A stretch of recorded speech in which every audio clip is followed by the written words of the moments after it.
Hi everyone, welcome to another episode of Flourish FM, a podcast for the good life. Our guest today is Gretchen Rubin. Gretchen is one of today's most influential and thought-provoking observers of happiness and human nature. She's known for her ability to convey complex ideas, from science to literature to stories from her own life, with levity and clarity. She's the author of many books which have sold millions of copies in more than 30 languages and include 5 New York Times bestsellers: The Happiness Project, Better Than Before, The Four Tendencies, Happier at Home, and Outer Order, Inner Calm. Her most recent book is Life in 5 Senses. Gretchen is host of the popular podcast Happier with Gretchen Rubin, which has more than 220 million downloads, and is founder of the award-winning Happier app, which helps people track their happiness-boosting habits. And you can find links to all those things I've mentioned and much more in our show notes. Nick, what did you enjoy most about our conversation with Gretchen?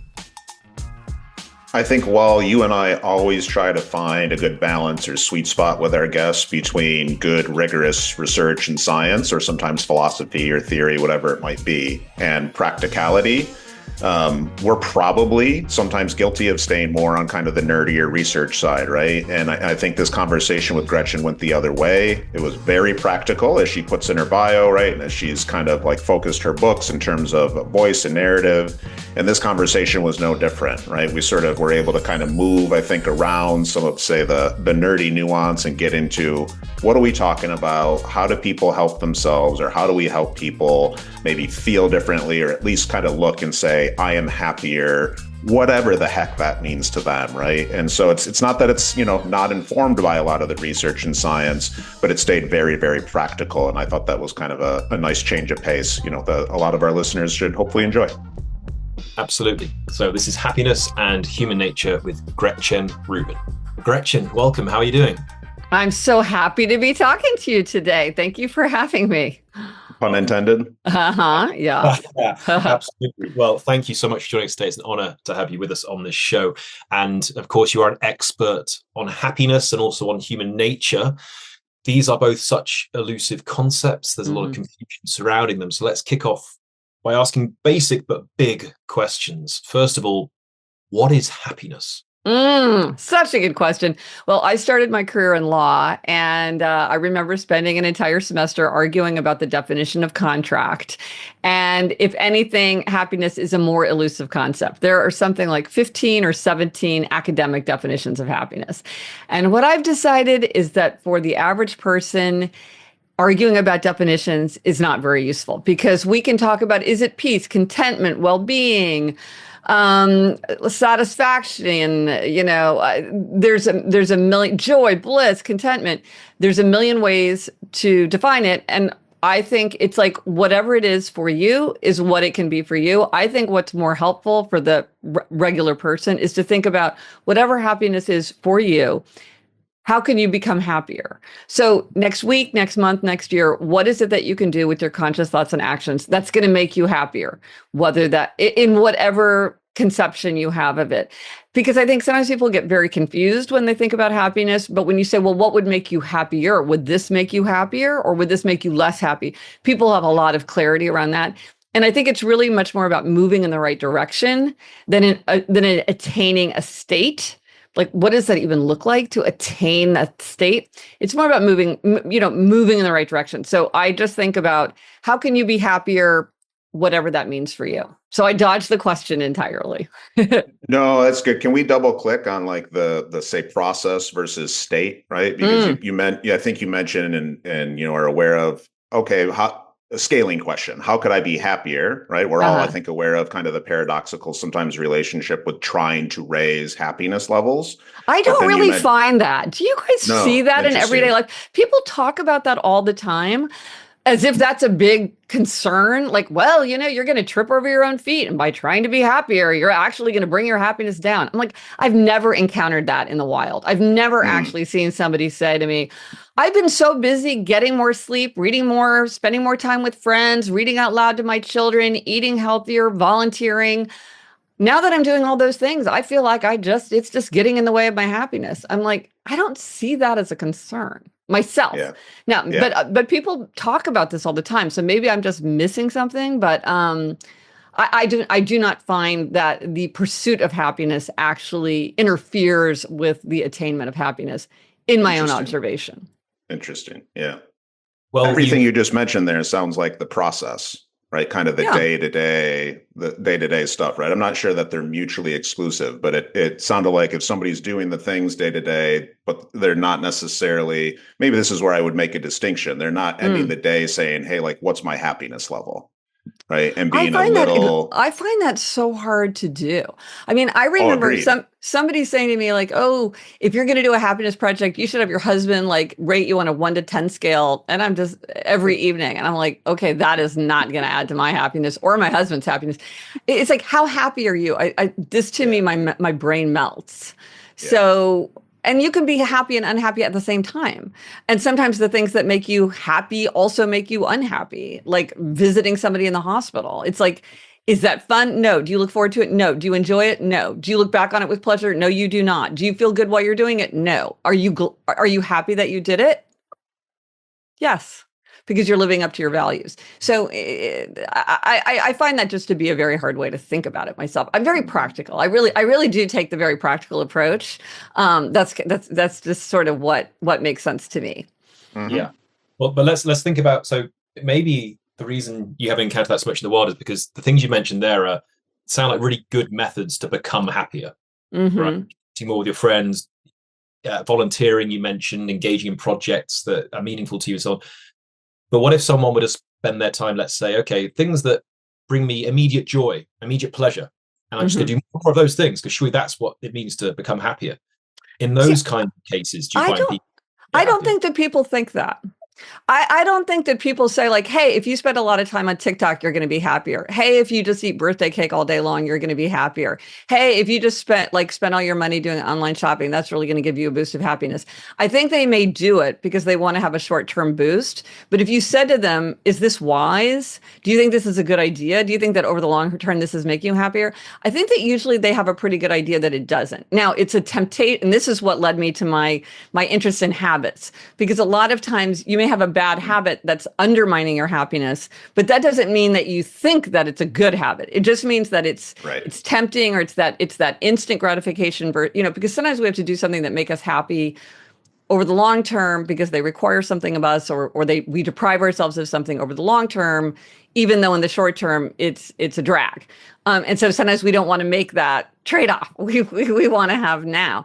But it's funny because even when you look at like retailers, right, or marketers, they don't say things like, hey, it's going to give you a big buzz to buy this big fancy car and impress your friends. No, they say things like, this is going to give you safety. This is going to give you adventure. This is going to give you family closeness. They understand, like they need to, even if it's not honest, they will frame it in things that really are better values, even if you're like, really people are just buying that because like they want like a cool new car. So it's complicated, right? I think sometimes we're wiser than our behavior shows. It's you get it intellectually. It's just living it can be the challenge. Absolutely. So you mentioned you have this quite relativistic, reasonably subjective definition of happiness. It's whatever it is that makes you feel happy, and focus on those things that make you happier. So let's dig into those things. Even though you have that conception of happiness, surely there are things that you found to be better for building happiness and making people happier than others, and some things that are good for happiness, but some people might think they are. Right.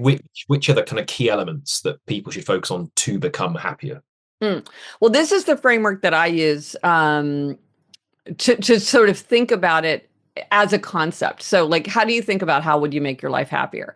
So there's 4 parts to it. One is you could think about having more good, feeling good. What makes you feel good? So that's love, enthusiasm, friendship, tenderness, relaxation, adventure. You want more, you could add more things that are going to make you feel good in your life.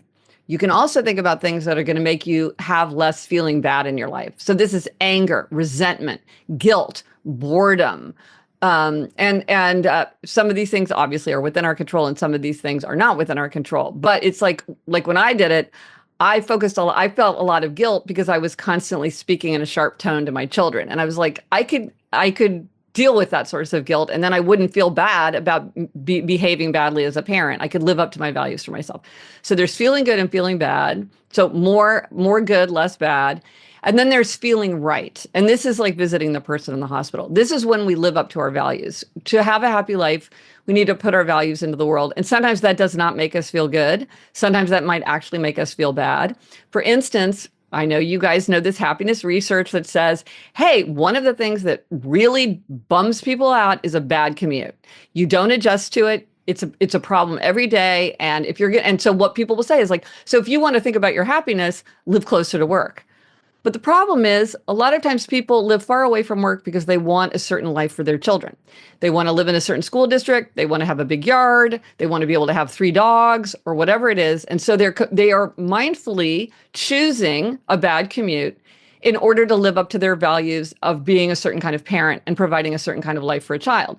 So it doesn't make them feel good. It makes them feel bad, but they're living up to a value. And that makes you happy. And then the final thing is the atmosphere of growth. And this is the idea that like we're happier when we're growing, when we're learning, when we're helping.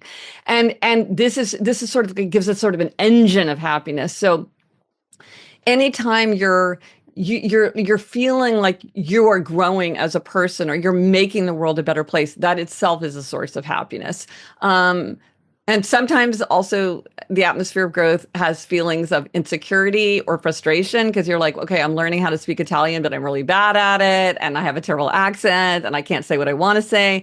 And so it's not like it makes you feel great all the time. And yet you have that atmosphere of growth and that makes you feel happy. So that's how I think about it. And different people are sort of attracted to different elements, or the circumstances of their lives might say, okay, why don't I work on this or that? But everything that a person does sort of fits into one of those categories, I think. Can I rehash the categories? I want to make sure I have them right. But it was so the first one is kind of more good, less bad. Yep. Right. It's kind of classic. Well, there's feeling good and feeling bad. So those are two. Yep. Feeling bad. Yep. Then I was really happy you went to this nuance. I think this is an important one. Like it's not always necessarily less bad. Maybe it's the type of bad or the type of unpleasant, right? I heard intention, meaning, purpose, maybe some sacrifice involved, those sorts of, I think of Paul Bloom's book mentioned it, right? Like for parents, maybe happiness levels go down, but meaning levels go up, those sorts of like experiences. And then the third was growth. Well, so I actually think of it as 4: feeling good, feeling bad, feeling right. Feeling right means I feel like I'm living the life I'm meant to live. I feel like my life reflects my values. This could also be something like I live in a big city, but I really belong in the country. My life just isn't the life that I'm meant to live. Like, I don't belong here. This isn't right for me. I don't belong in this career. This doesn't feel right to me. It's perfectly fine. I do a good job. I have good friends. This isn't right for me. So it's feeling right. And then the atmosphere of growth. Yeah. Got it. As a former lawyer, I have to have like a 4-part test. Sure. No. Yeah. It's got to make it consumable as well. Yeah. So yeah. Great.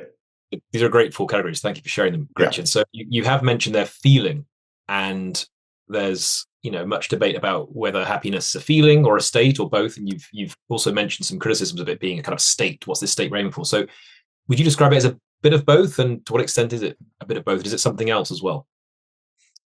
I don't really think in those terms, I have to confess. Yeah. I don't find that very illuminating for myself. Okay. Why not? Yeah. It's not, maybe it's just being schooled as a lawyer. Like I just got so burned out on definitions and arguing about definitions. It just feels like you can just argue about the definitions for so long. And to me, I'm more interested in like, therefore, what would I do differently in my life? Therefore, what would a person without needing a lot of extra time, energy, or money, what difference would they make? Like, what does this mean in the world? I'm very practical. I'm kind of like the Benjamin Franklin type of approach. I mean, and this idea, like, what does it mean to be happy? Like, what does it mean to be happy?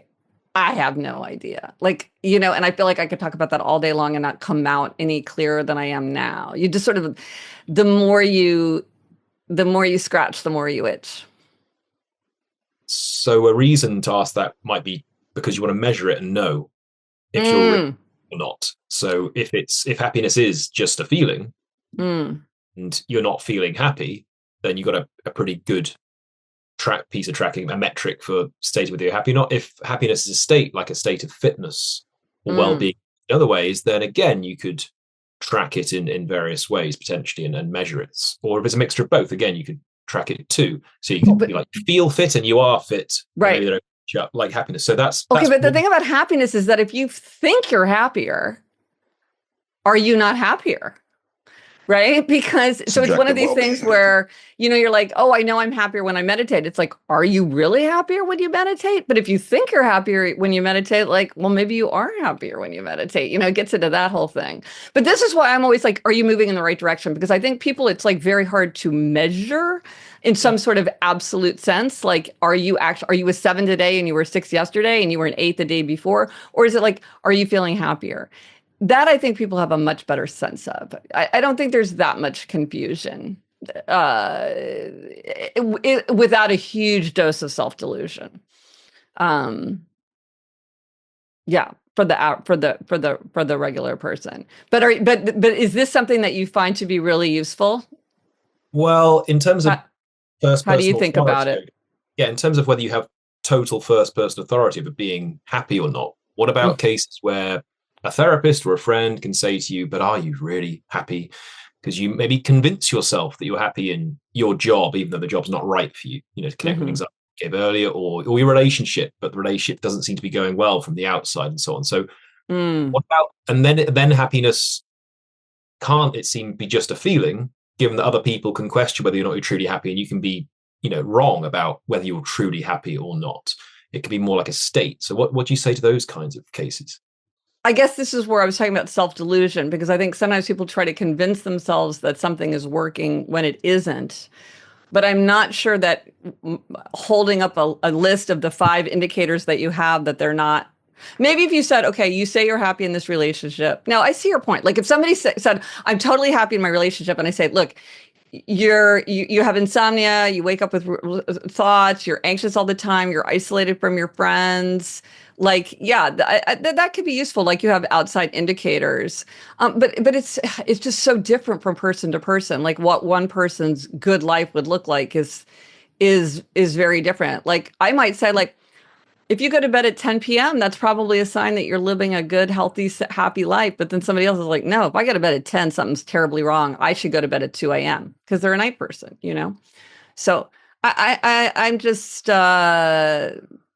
So I don't know. How do you answer that question? What would you say? I would say that happiness does have a blend of being both a feeling and a state, in that you can feel happy. That seems obvious, right? You can have periods of your life where you felt really happy and periods where you really didn't feel happy. But it seems to also be something like a state in that you have a whole period of your life, like a whole chunk of it, like a whole year, where that was a really happy time in your life when you reflect on it, but you didn't feel happy the entire year, right? You had really bad days, maybe even bad weeks, but reflecting on that 3-5 year period of life, you're like, that was a really happy time. But how does this solve the therapist problem? Well, the therapist problem would be, I think people can be wrong about their feelings and mental states in some cases, but can want to convince themselves they feel a certain way for various reasons, because they don't want to face up to having to leave that career, or feeling they should leave that career or leave that relationship. These are complicated, scary things, right? So it's often easier just to convince yourself, actually, things are good. I don't need to worry about this, when they're really not good. But how does the state feeling distinction illuminate that conundrum? Oh, well, it wouldn't illuminate that conundrum, but it would help us answer the question about whether you can have total first person authority over. No, I wasn't arguing that. I thought no. So I thought you were talking about the state versus feeling. Yeah. Well, it would be important on the feeling side of things, right? Because if happiness was purely a feeling, and people just had first person authority of them, because we do have first person authority of our feelings, right? It can't surely just be that, because we can be wrong about it in some cases. Yes, absolutely. Completely agree. Yep. So this makes me Sometimes it wonder. leaks out with your behavior. Like you say you feel fine, but then you're like, wow, you're actually pretty irritated, or you're hangry, or you're deeply resentful. You're sort of denying it, but it leaks out. Yep. Yeah, it's a good For term. sure. Leaks out. Yeah. I'm curious, do you see any sort of usefulness then to a term, because it's sort of state, trait, behavior, like flourishing?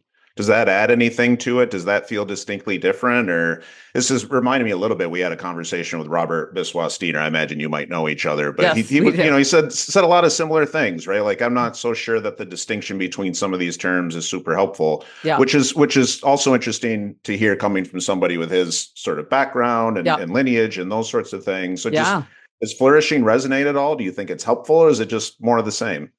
To me, it's just another word that for some people resonates more. And I don't say that in a way to dismiss it, because I think that's actually extremely important. Okay. Like, I think words matter, metaphors matter. Like when I wrote The Happiness Project, several people said to me, you shouldn't call it The Happiness Project, because that sounds like homework. Nobody's interested in a happiness project. I thought, what are you talking about? I love a project. To me, this sounds exciting and energizing. But then a lot of people want to talk about a journey.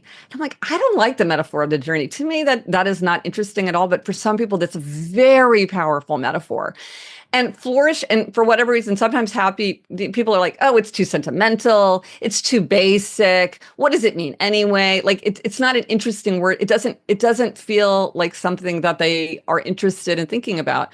But flourishing to them it's got these connotations of nature and growth and kind of like, multifaceted it might be more exciting. Now, am I interested in like the subtle nuances between you say this and I say that? To me, I'm kind of like, you can whatever.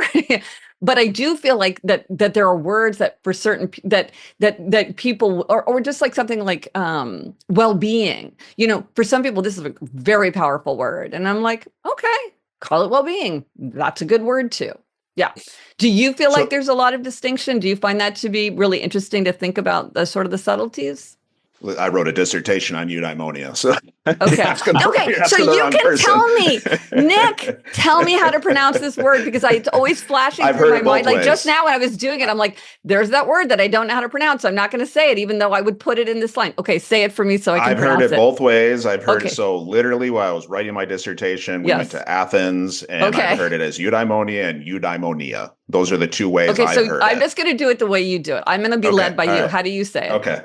I say eudaimonia, and I do sometimes find myself code switching depending on whether it's a super academic audience or not. Okay. If I'm being honest, but if I say eudaimonia, that's fine. Eudaimonia. Yes, I think so. Yeah, okay. I'm sure. Eudaimonia. Okay, but here's the thing. I don't know if you two have noticed this, but there are many people, at least in an American audience, who are very interested in words from other languages, concepts from other languages. You call it higa, and people are so excited. There's many, many words where people are really interested in kind of the idea, or Swedish duck cleaning. We don't use the Swedish word for it, but there's an idea of like something coming in from another culture. It kind of seems to have more weight, or people kind of take it more seriously. And so call it eudaimonia and say, we're going to connect it to the ancients. It's like, that could be really exciting for someone. That might make it feel more interesting for them to engage in those ideas. Yeah, it did not interest me more. It just was the word that I thought described what I come from education. Yeah. It described what I thought I saw in some kids and didn't see enough of, right? But it wasn't the word itself it was the perfect.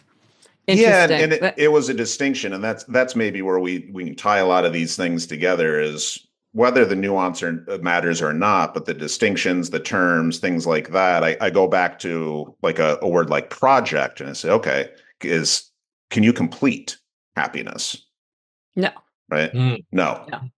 And so I'm curious, like how, and maybe it's just, well, I'm not too worried about the word project, right? But that's where I think all these things come together. Is there a start and a finish, right? No. Am I ever sort of done based on how I feel? Or eudaimonia is not necessarily how you feel, although now become a friend and a podcast guest. You must know Todd Cashin as well, probably. Yes, yeah. He's written a series of papers saying they're the same thing. Yeah, yeah, exactly. No, but in my model, there's room for that too. That it isn't always going to make you feel like, and that's one of my secrets of adulthood is happiness doesn't always make you feel happy.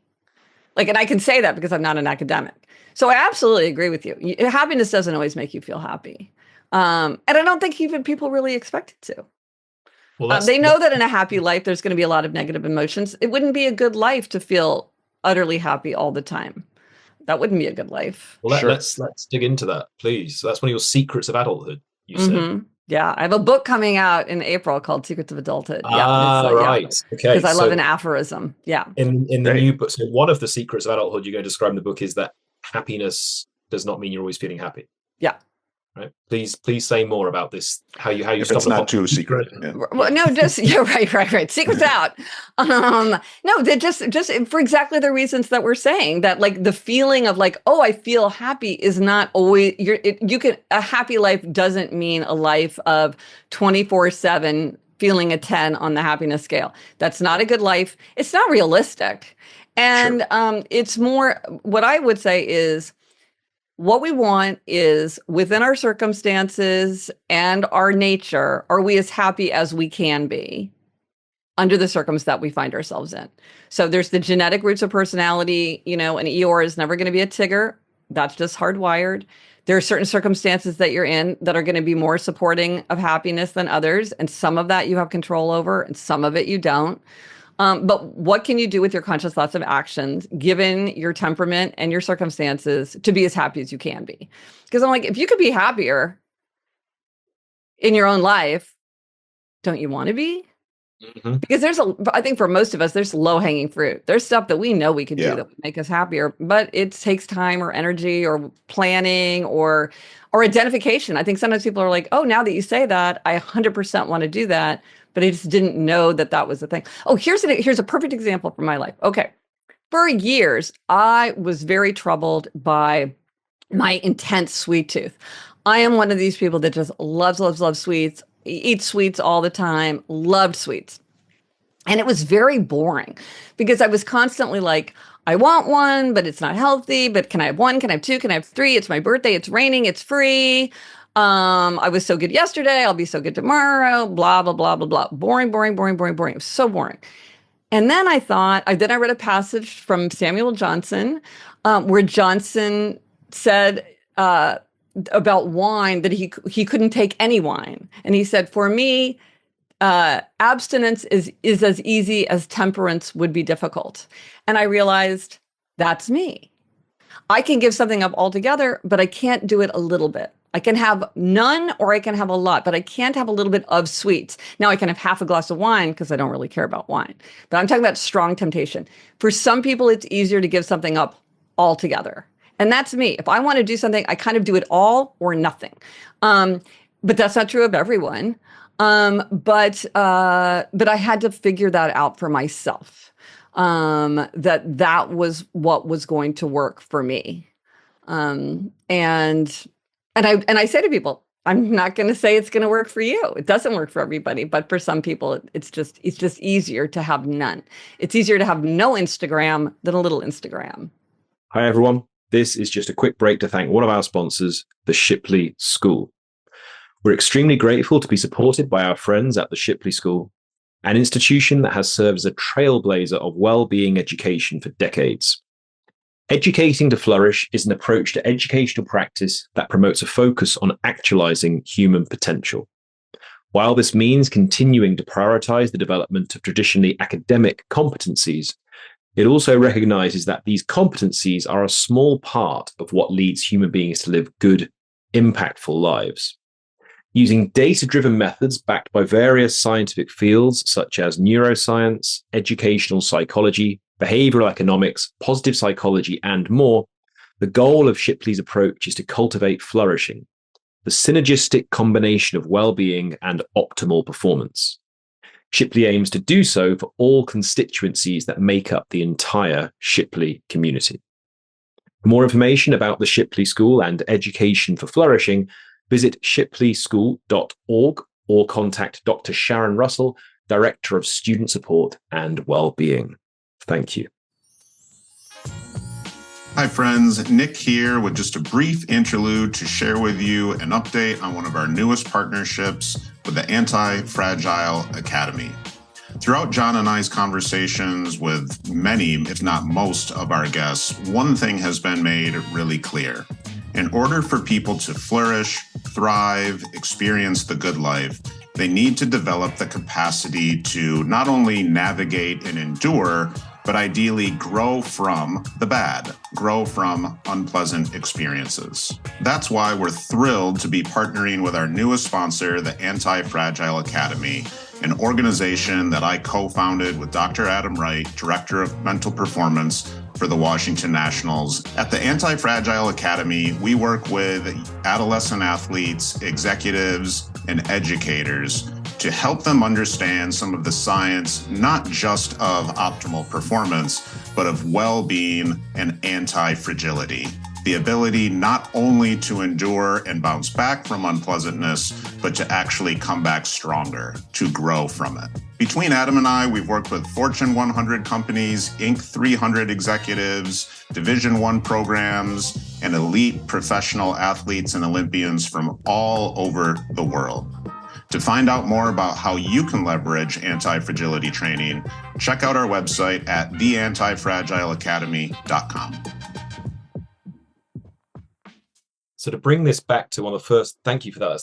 Your new book sounds fascinating. Really looking forward to that coming out. And to bring this back to one of the first points you made, the first question about the ways that some people maybe get confused about happiness nowadays or chase the wrong thing, that confusion you described, that to be happy doesn't mean to be happy all the time. Feeling happy all the time seems to be a common misconception about happiness, that to be truly happy, you've got to feel great all day, every day. So it sounds like, your secret. I don't know that. Do people think that? Well, it seems to be more common nowadays that people think that a good life is one that involves a lot of good feelings and a lot of pleasure. And certain movements seem to have promoted this unintentionally, perhaps. So, for example, on certain social media platforms, you promote the good sides of your life. If you're spending a huge amount of time consuming these platforms, as many young, then you can, it can become quite normal to think, oh, wow, normal life is one where you're living this wonderful life all the time, and always buying photos and going on holidays and stuff, right? Mm-hmm. The social comparison is so obviously Yeah. So, No, it's the whole thing of don't compare your insides to other people's outsides.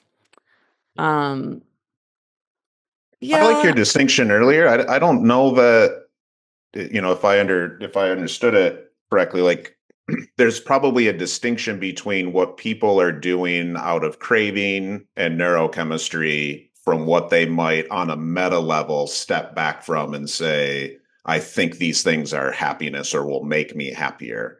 So we're kind of going back to your point about habits as well, right? Like, are we doing all of these things? Yes. Would we sit there and say those are a part of my recipe if I'm really like controlling myself better?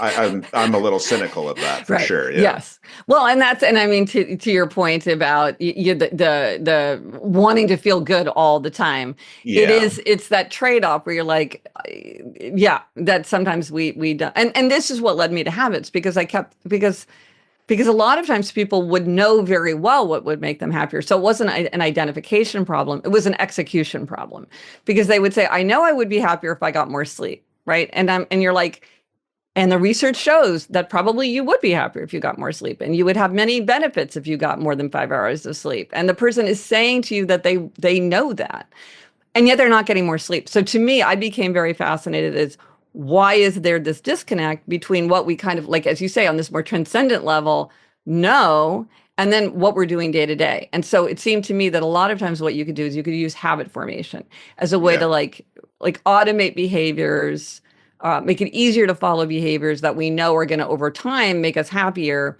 But like on any one day, we're kind of like, oh, today I'm just going to stay up late and binge watch the latest season of, Mad Men, or Somebody Somewhere or whatever. So how do you manage that? How do you manage like the quick and easy versus the enduring and perhaps more difficult? Absolutely. But I think even people who, I think people get that. I think that people get that. I don't think they always do that, but I think they recognize that. I'm curious because that's in many ways you might argue an affective experience, right? Or maybe it's trying to split hairs here. Maybe a neurochemical one, maybe affective, maybe it's all the same, right? But I'm curious because we've touched on different points. You've mentioned things like people are pretty clear about what will make them happier. Mm-hmm. And again, not to get overly nuanced here, I'm curious about some of the challenges we sometimes find between what we crave or what we think will make us happier versus what actually does. John, you've talked or written about this as well, the difference, I think, between like wanting versus like satiation or satisfaction. The distinction between liking something and wanting something. So there was research a few years ago, a number of years it's been published now, studies on animals actually by Kent Berridge, trying to argue there's a distinction between liking something and wanting something, and that sometimes we conflate the two. You might believe that you like something where actually you just want something. So an example might be you're at a party, late night out, and someone offers you another drink, and you have another drink. It's like 1 o'clock in the morning. You want the drink, but do you like the drink? Do you like the idea? You're going to be up late, you're going to sleep worse, you're going to wake up later tomorrow as a result? No, not really, but you want the drink, right? And you can think of many other examples of this, wanting to watch another episode of Mad Men. You said, but do you actually like doing it, or can you kind of not help but do it? Addiction is a good example of where this goes really far. Mm-hmm. Mm-hmm. So sorry, Nick, to connect that with your point you're making. No, it's good. Yeah, I was just bringing it back to your 4 categories earlier and just kind of looking at my notes. And because you might, so I'm thinking like, how does somebody first know which habits they really need to change? Like, granted, mm-hmm. you made your point a couple of times, like people usually seem to know. Okay. Mm-hmm. Right. Well, but actually, because people ask me that so often, they're like, but where should I start? Where should I begin? I actually have a quiz on GretchenRubin.com/quiz, and it will tell you, not just one, but you specifically. It leads you through. It's amazing how, like, in very few questions, I think it's 9 questions or 11 questions, it gets you down to like the habit that you most need, that would most move the needle for you right now. And so every time you take it, you might get a different answer. But it's really interesting to see how people are like, oh yeah, that's like my sister, who for years hadn't had a will. She only got a will. She's got a kid. She's been married for years. She owns a house, everything. She didn't have a will until like 2 months ago. And she took it, and it was like, I forget what the exact wording was, but it was something like mindful investment of time and energy into planning or something like that, where it was like, and she's like, oh yeah, that's that whole thing about the will that is like weighing on my mind so much.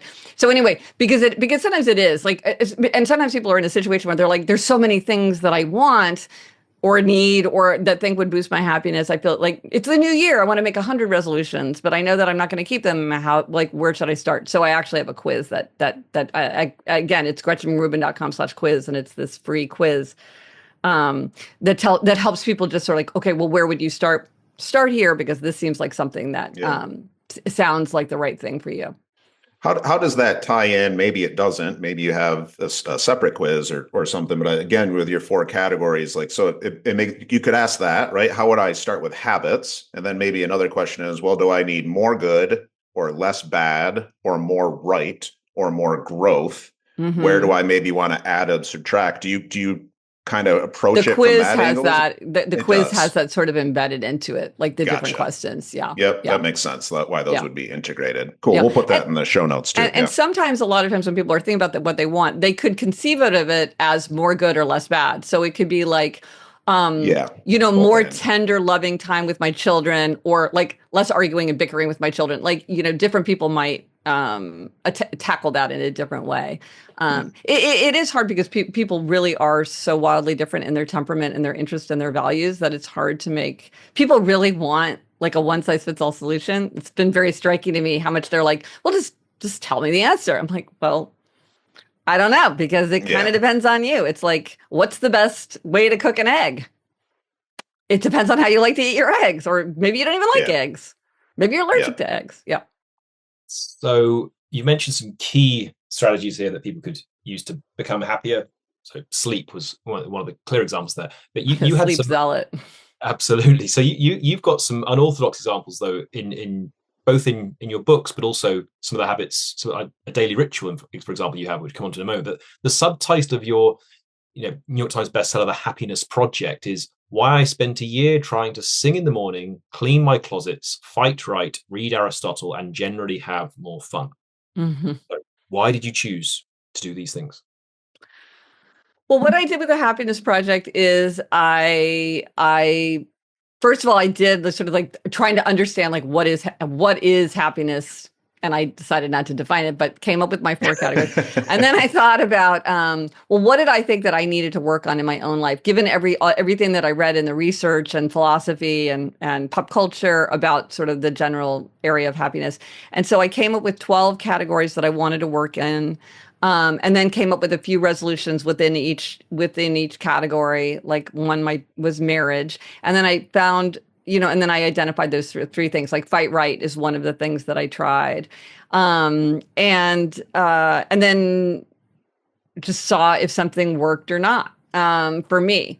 And it was just an experiment, with myself as the guinea pig to see like what if people say you should keep a gratitude journal. Does keeping a gratitude journal work for me? No, it does not. I was deeply annoyed by my gratitude journal. And I read later research that suggests that maybe you should only keep a gratitude journal like a couple times a week because people get very annoyed by them. And you might say like, but this is just one person. This is just anecdata, n of one. And I'm like, yeah, but I'm the one that I care about the most. And what I found is that people identify with one person, and they might say like, well, Gretchen has tried meditating many times and it doesn't work for her, but it sounds like the kind of thing that maybe I would like, so I will try it. Or like, I don't know about her, but I love my gratitude journal. Or, I also think that I want to give a warm hello and goodbye to everybody in my family every time they come and go from our house, because that sounds like something that I could do. That sounds like something that might make our household feel more warm and tender. Let me try that. Or this reminds me of something else I've been meaning to try, or something that we did in my house growing up. Or it just seems that it kind of gives people something to lock into, so that then they can think more deeply about their own lives. So that's how I constructed it, and I just got, and everything I was studying is so interesting that I just have kept going ever since. So like one of the things is clear my closets. I wrote a whole book called Outer Order, Inner Calm, because I'm like, it makes no sense that I get such a happiness boost from just like creating order in my environment. Like, what's up with that? And other people would be like, yeah, like a friend of mine said, I finally cleaned my fridge and now I know I can switch careers. I was like, I get it. Like what is that about? And so, so those were just some examples of some of the things that I tried in my own life to see if I can make myself happier. And you've also found a daily ritual of walking through the Metropolitan Museum of Art in New York. Yeah. So you do that describe what daily. You do. I go every day. Well, first of all, I have to say I'm incredibly fortunate, which I never take for granted, that I live within walking distance of the Met. So you're right there. Yeah. I'm right there. But can I just say, I had lived right here for many, many years, and I almost never went to the Met. And it kind of weighed on my conscience, because I was like, it's right there. It's this beautiful treasure trove. I'm a resident of New York City. I can visit for free if I want. And I almost never went. And so, and again, this is me being an all or nothing person. I'm like, I want to go more. So since I'm going to go every day, that to me felt much more appealing and weirdly much easier than trying to go sometimes. And can I just say, it's totally different to do something every day. I am the biggest advocate of this. And it doesn't have to be a museum. It could be like a particular walk, or like you go to a particular like view of a lake. Or I've talked to him. It turns out also, I'm not alone. A lot of people do this. They'll have something that they do exactly the same way over and over, or the same visit that they do. It seems like to a certain kind of person, that's very appealing, like seeing how things change gradually over time and the repetition of it. We're very focused on the value of novelty and challenge to happiness, but I think the value of repetition and familiarity, there's also an important place for that in happiness. Yeah. So that's interesting, because you mentioned earlier you didn't really take to a gratitude journal. That some of the research I'm familiar with suggests like maybe you're getting a really similar experience with the routine, because there's some that would argue gratitude is really experiencing the redundant or the repetitive in a novel way. in some ways. And so maybe on these repetitive sort of things, if you can find novelty in them, that is sometimes associated with this openness and this optimism and this sort of attitude of gratitude, as opposed to the specific, focused, precise practice of it. Well, I think you're absolutely right. I mean, the idea, I would not say that gratitude is not an extremely important element of happiness. It is extremely important. It's just that particular tool for it didn't work for me, but it's a tool that can work for a lot of people. So again, it's just this idea, like there's no one size fits all. Like if a tool doesn't work for you, you don't have to say, well, there's something wrong with me. This works for everybody. This is a great tool. To-do lists. There's a lot of people who can't make to-do lists, right? And every productivity, the first thing they'll tell you, make a list of priorities, make a to-do list. And some people are like, the minute I put it on a to-do list, I don't want to do it. And I'm like, well, spoiler alert, this doesn't work for you. Right. There's other ways to get things done effectively. Don't persist in using a tool, and don't be swayed by people who keep insisting that this tool is the right tool for you, because maybe it's not. There's just much more variation, I think. Yeah, but for me, going to the Met every day, it's just like, it's such an engine of happiness for me. It's just something that I enjoy it more every year. I've been doing it for years now. Do you find it focused time, or like kind of default mode, mind wandering time, or default like mode. Kind of a nice, default mode. And I try to just keep it like that. Just free associations, daydreaming, whatever's coming in, let myself be distracted, let myself get really interested in something. I try to keep it just recess. My mind is off the leash. And right. So some people, people were telling like, you've got to go in and sit in front of one painting for 30 minutes every time. And I'm like, oh, you can do it that way yourself, but that's not what I'm going to do. It's not what I want. I want that default mode. Yeah. Which I question calling it the default mode. I really don't think it should be called the default mode, but fair enough. But I love the default mode. What's SPK call it? The Imagination Center or something along those lines. He's got a better phrase. Yeah, it's much better. Yeah, I agree. Yeah. So awesome. Well, I just decided on that actually. So how long do you spend on these daily rituals? As long as I want. Sometimes if I have a really busy day, I'll just sort of walk in and walk out. Sometimes I'll go in for a really long time. Wow. It's very calming. So if I'm agitated, sometimes I stay in there longer just because I'm trying to just sort of let it really seep in. Sometimes there's something new and interesting. So I'm sort of spending more time, or something will remind me of something else. So then I have to go look for it. I love to do that. I love to kind of test myself, being like, oh, I see in a magazine this thing. It reminds me of this other thing. Can I walk straight to it? Or a friend of mine, I was with a friend and she said, I love paintings of moonlight. And I was like, okay, game on. Let me see if I can take you right to the room, which, if I recall correctly, has several paintings featuring moonlight. And I was got her there. And sure enough, there were 4 paintings in this one room that I had never consciously noticed. I'm like, this is a room of moonlight. I had never noticed that before. And so I was very pleased with myself. So I do it in all different ways. I have no expectations. So I just do whatever I feel like. Love it. Absolutely love it. So we should also ask about the other big area that you're an expert on. You're an expert on many areas, but another, in addition to happiness, is human nature. And so let's move away from definitions as well, because you made a good case for focusing on how to become more of these things, in the case of become more happy rather than just focus on definitions. How do you see the relationship between happiness and human nature? That's such a huge question, such an important question. I think that if we're going to understand human nature, we have to understand happiness and how it fits into it. It's obviously not all of human nature, but everything is sort of tied into everything else. I think the great project of our lives is to know ourselves. And with every book I write, I see more and more we have to know ourselves. And yet this is so hard. You think, I just hang out with myself all day long. Of course I know myself. But then you think, and so one of the things that I love sort of in trying to understand human nature in a very simplistic way is to come up with are you this, or are you that? I have my 4 tendencies. Are you an upholder, a questioner, obliger, a rebel? But a new one that I just came up with for human nature, and let me try it out on you too, is, are you a book person or a tree person? And this has to do with how you consider the ongoing process of your life. So book people see their lives as chapters.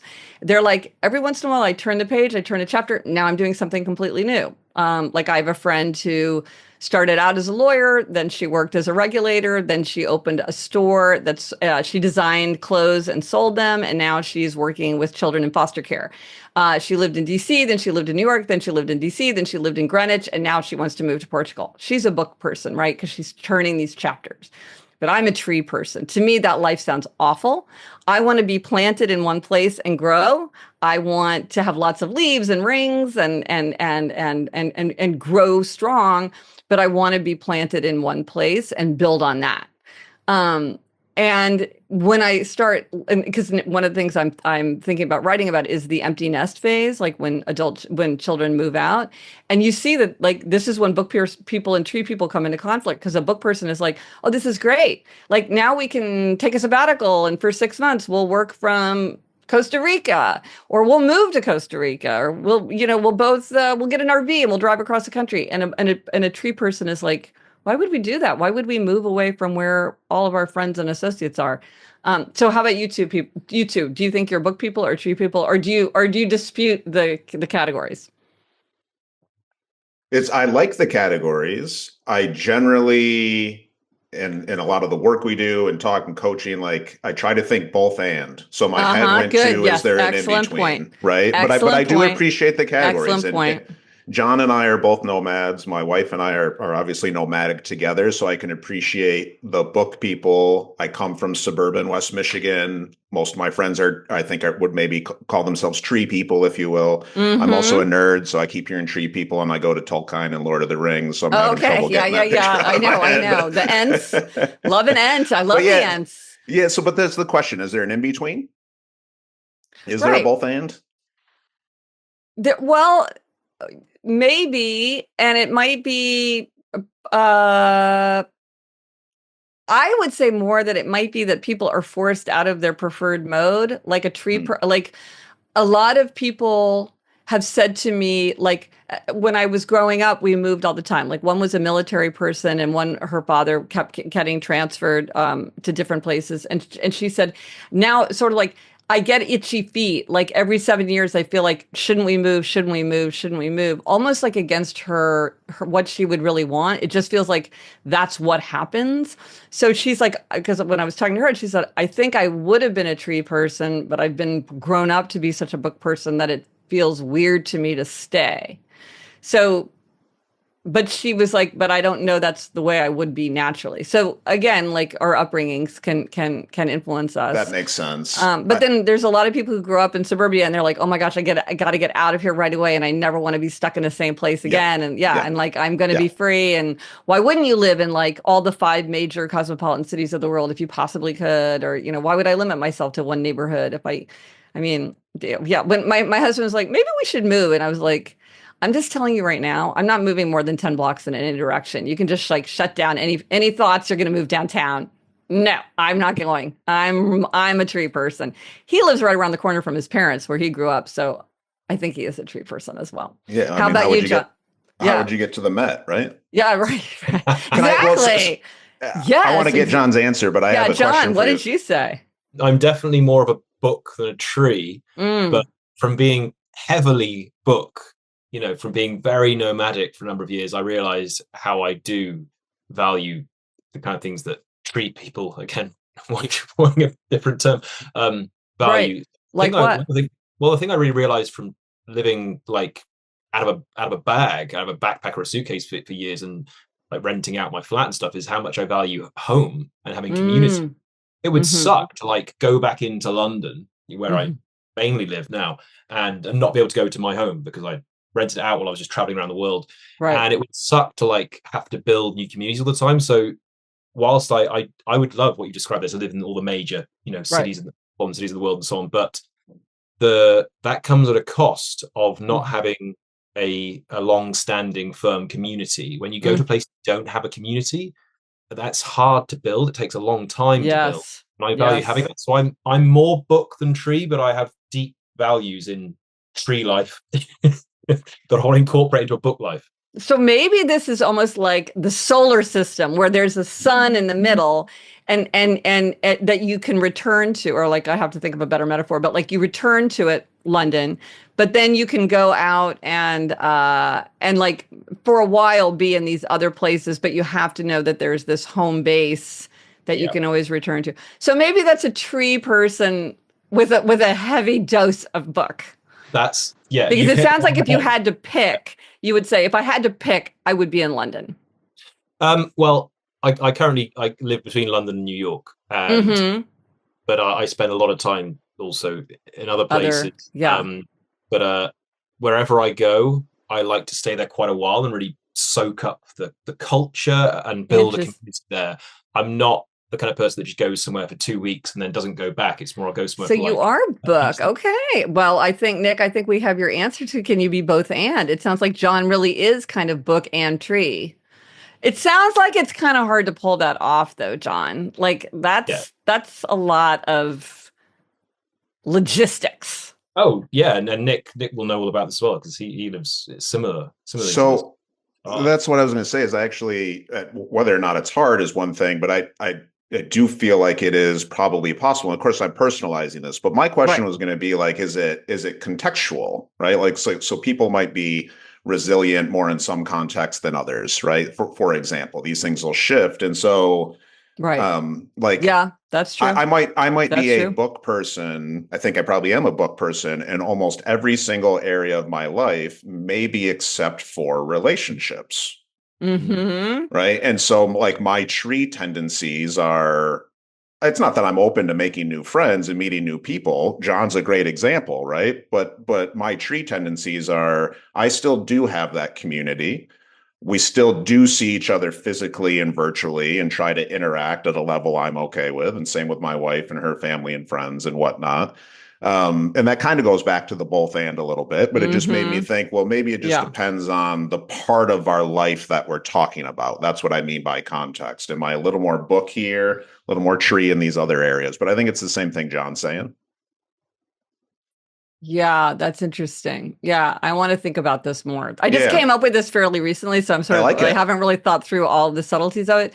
But I think you're right. And it's also like maybe relationships are kind of it's very hard to have book relationships that are meaningful. And so maybe it's more like your work, your environment, you know what I mean? But the idea that like your family and friends are kind of the constant that you take with you. I don't know. I want to think about it. So this is good.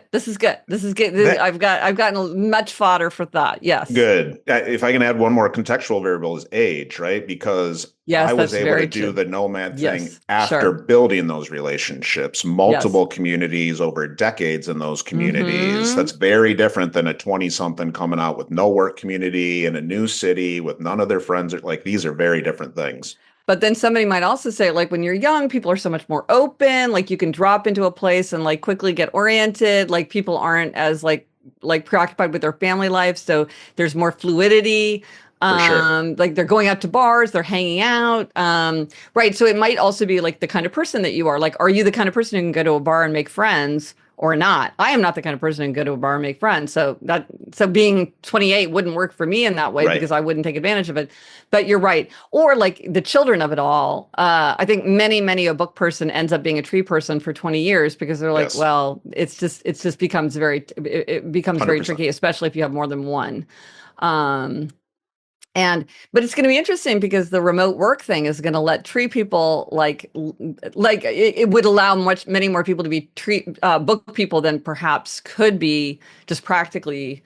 So anyway, it's interesting. Good. Well, I'm glad that you find it thought-provoking because I really just like thought of this when I talked to my friend who wants to move to Portugal, and I'm like, what are you talking about? This does not sound like a good life. And then I'm like, Gretchen, it doesn't sound like a good life to you, but she thinks it sounds great. What's going on? Sure.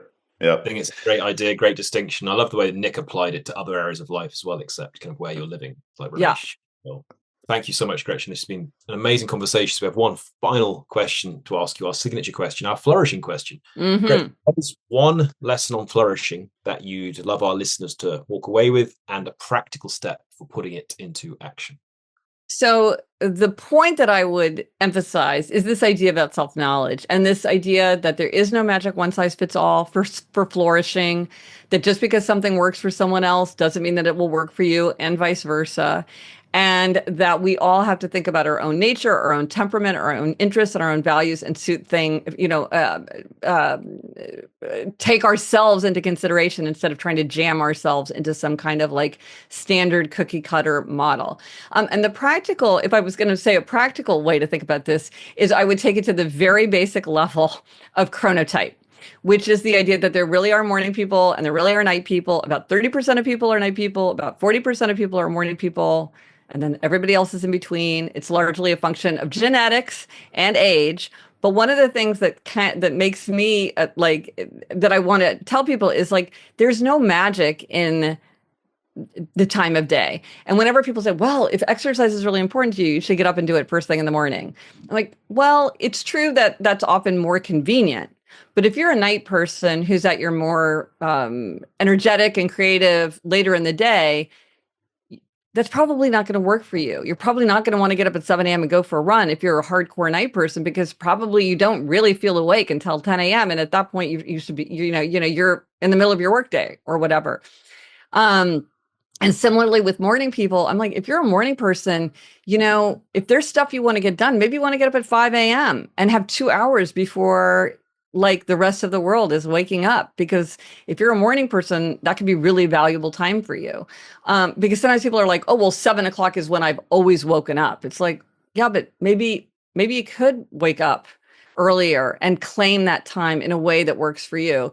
And it always, whenever people are saying, oh, I really need to train myself to become a morning person, I'm like, or maybe you just need to change your schedule to take advantage of the fact that you're a night person. I know somebody who does her exercise at midnight, and I'm like, who am I to say that doesn't work for you? Doesn't sound very appealing to me, but if it works for her, then it works for her.